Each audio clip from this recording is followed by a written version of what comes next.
Sa pagwa-wirings po, paglalagay ng maraming mga wirings, ilaw, load, dapat po, ang tamang pagkakabit, kung maglalagay kayo ng maraming relay kagaya nito, susukatin mo nga pre. Dapat sakto yan, saka eskwalado mo din. Una niya, hindi pantay no, nakaangat yung isa.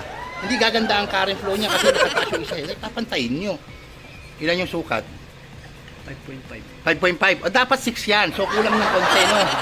Kaya hindi tumitino yung wiring ni sir kasi mali ang sukat at hindi naka-level. No? Wiring nyo din, i-level nyo. Ayan. Itutulak mo lang konti. O ngayon ang gagawin, tatanggalin lahat. Mag-iisang relay tayo ngayon.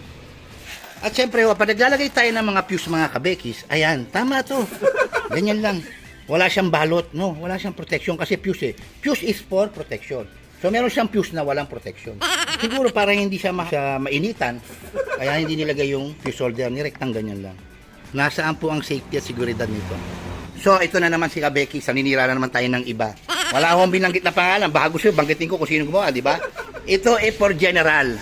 Sa lahat po ito, maintindihan nyo kung ano ba talaga ang silbi ng wiring electrical installation. Ang number 1 pong trabaho na nag-electrical, paano mo iaayos, i-install ang wirings. Hindi po yung mapapailaw natin. Yun po ang katotohanan dyan. Pag tinamaan yung nalaglag na bato sa langit, magpayong kayo, paano kayo tamaan.